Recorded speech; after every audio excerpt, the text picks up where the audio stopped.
So I figured I'd give you an update. It's definitely spring, and I even got some of my summer stuff in, even though it's a little early, but I'm taking that risk. So let's get to it and let's show you the garden. Well, here is a view of the garden if you're walking on the sidewalk. You can just see how big all the spring plants have gotten.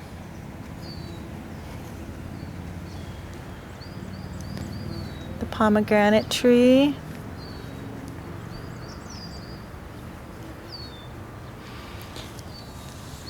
And the potatoes are doing really good. Now I have mulched them with the shredded cardboard. So I will add, I'm going to try it. So I'm going to just mulch it with the cardboard and see how they do. And, I'll fill it up all the way to the rim. And it's just something to try because I shred all my cardboard. So I have a lot of cardboard.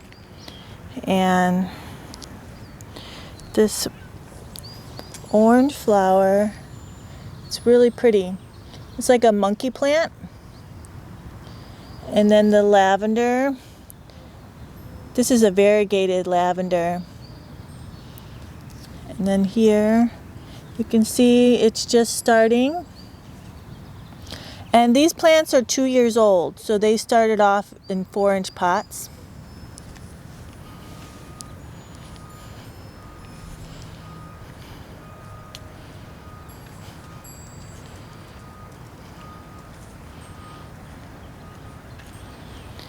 And then here are little lavenders that I got this year that were in 4-inch pots.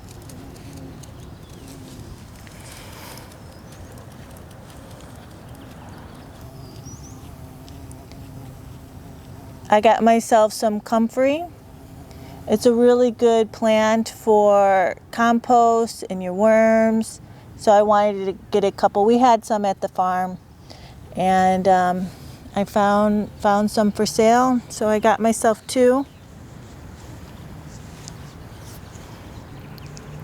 So if you come along here, this is the pathway up to the house.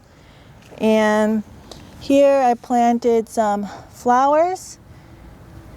So these are hollyhocks, bachelor buttons, some zinnias. Actually, the zinnias haven't done so well. And if you come over here to this bed, the onions. So these are going to be bulbing onions, so they're looking really good.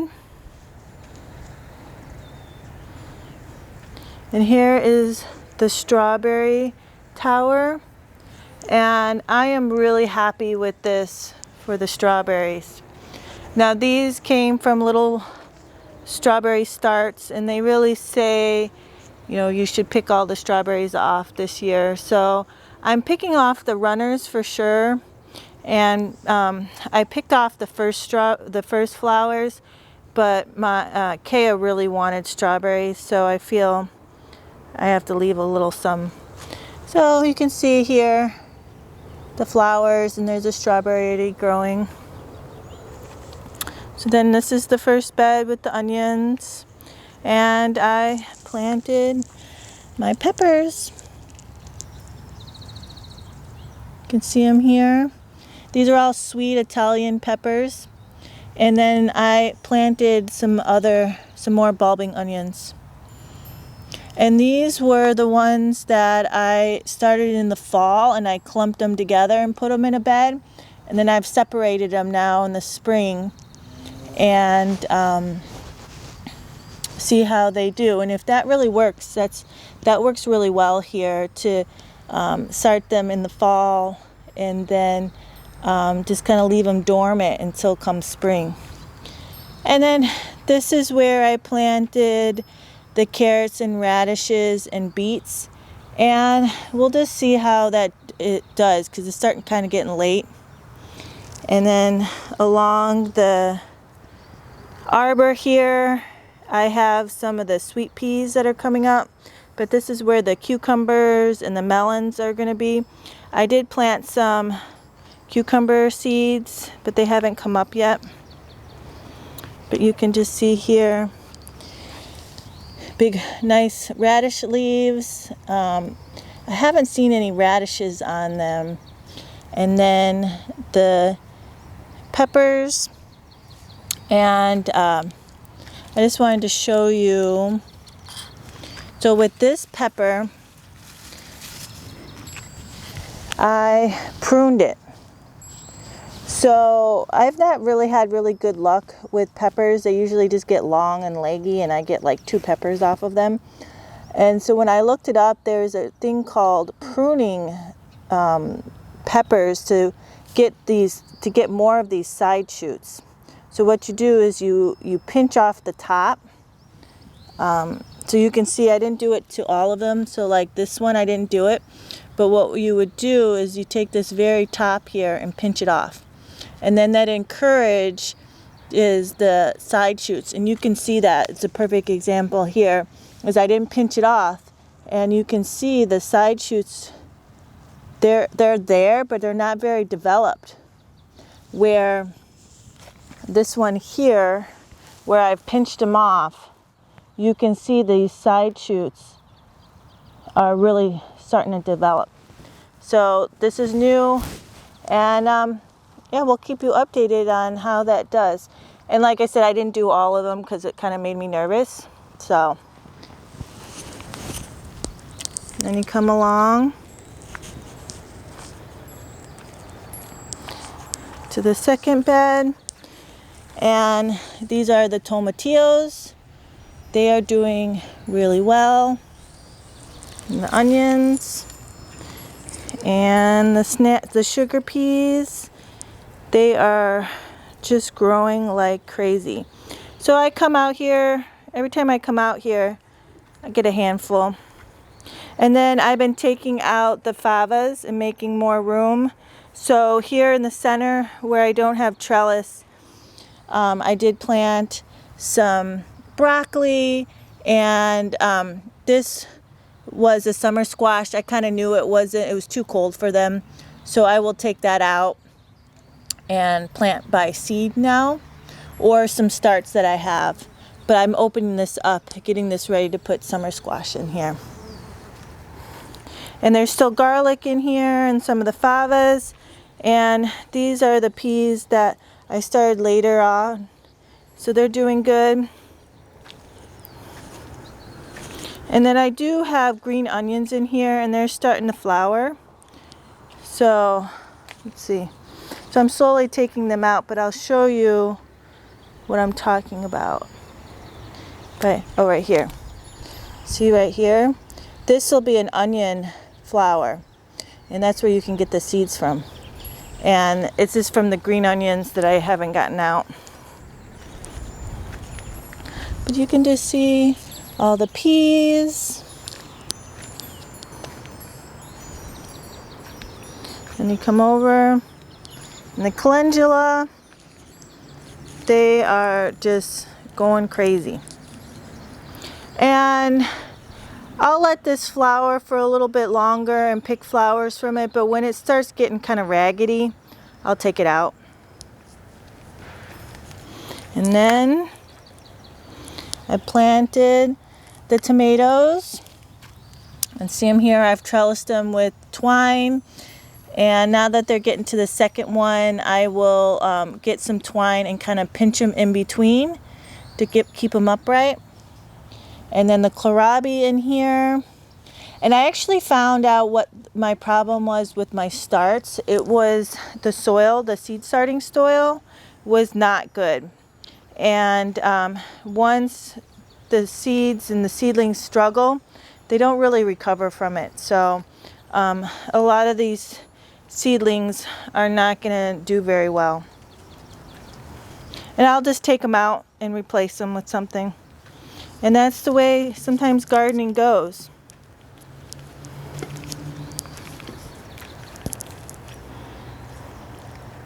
So here I've taken out the carrots and the beets, and I'm gonna I put some more onions in there. With onions, you can put them with any plant because they don't really take up that much space. And I will put basil on this side when my basil starts getting bigger. So I'll take all these carrots and beets out.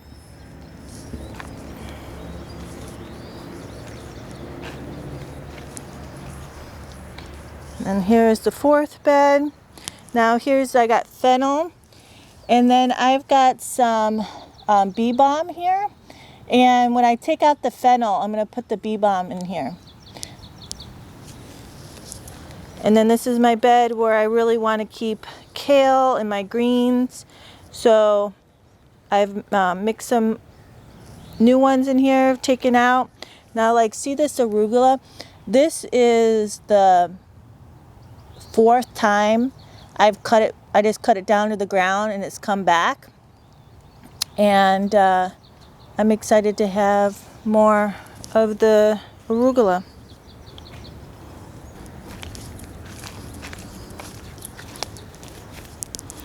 Here is the 5th bed with the herbs. So I've planted more parsley in here, and then I got some stevia. They've got like bumpy leaves. And then all these other herbs are doing really good.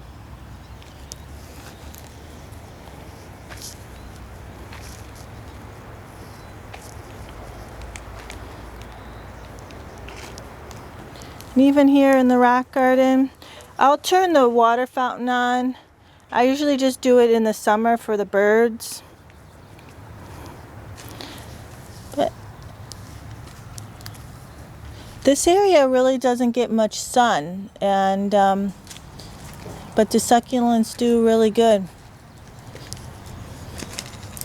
And then I do have some flowers mixed in here.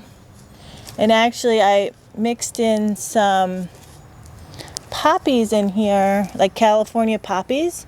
And I noticed that some of them are coming up. So right there, the green, that will be a California poppy. And then if you come over here,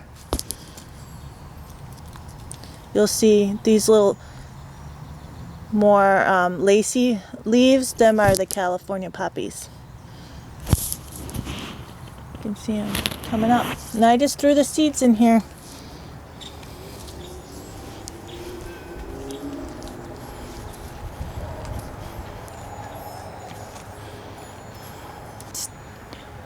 Or one last thing, I'll show you the starts that I have and the seeds that I've started. Well, this is the last of the starts that I have, and I started some more seed. And this is mainly basil, and then I started some more greens, some kale and collards, and some more basil and some dill, just so we can, I can always keep some going. You know, just like farmers, they plant every 2 weeks or every month certain things. So that's kind of what I'm doing, especially since some of my starts aren't doing good. And then this is all of the cucumbers, melons, and summer squash seedlings. And I'll wait for them to get like 2 true leaves before I plant them out. And then I do have some eggplant and the last of the tomatoes for my neighbors. So here's a thing with the tomatoes that I was selling to the community. You know, I started 450 tomatoes and peppers, and I sold them through Facebook Market. And then at the end, I had 120 left, and a local farm actually bought the rest from me because they started 15,000 tomato plants and they sold out in like 2 weeks. So they were looking for more. So they took the last that I had. So that's it with the tomatoes. And these again are just some cucumbers and melons. So I'll wait for them to get a little bit bigger and then I'll plant them out. And that's it for the seeds and seedlings for this year. It's kind of getting too warm to do too many more seeds like this. From now on, all the seeds will just be planted directly in the garden.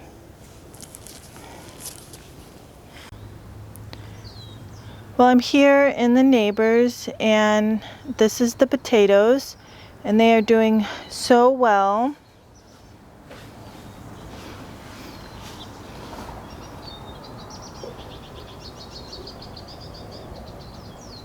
Now I planted them pretty shallow, and then I'm putting this straw on top, which is a first for me.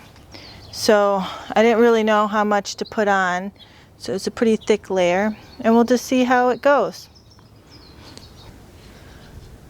Well, then over here I planted 20 determinate tomatoes, and so that means they will only grow to like 3 to 4 feet and only set out so many tomatoes.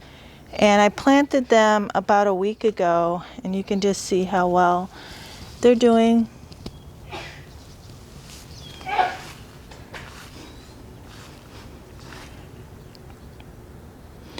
And then I just dug a hole and put a good amount of compost and really good organic fertilizer. And then this batting that you see, it's just a cotton wool batting, and I'm just using it like a mulch because it gets super dry here, and I get it in the dog food that gets shipped to me, so I figure I might as well use it. But it's amazing how fast they've grown in just a week.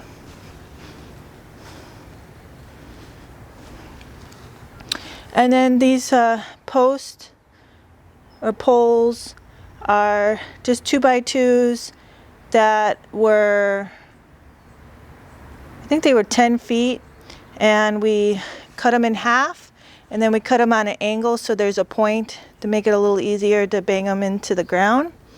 And they should be strong enough to support the tomatoes, and as they grow bigger I will string them to the pole.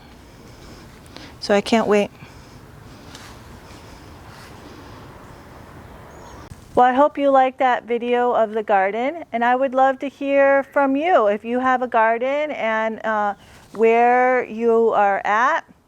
And if you like this video, you should subscribe and click that bell, because I will have more updates as the season goes on the garden.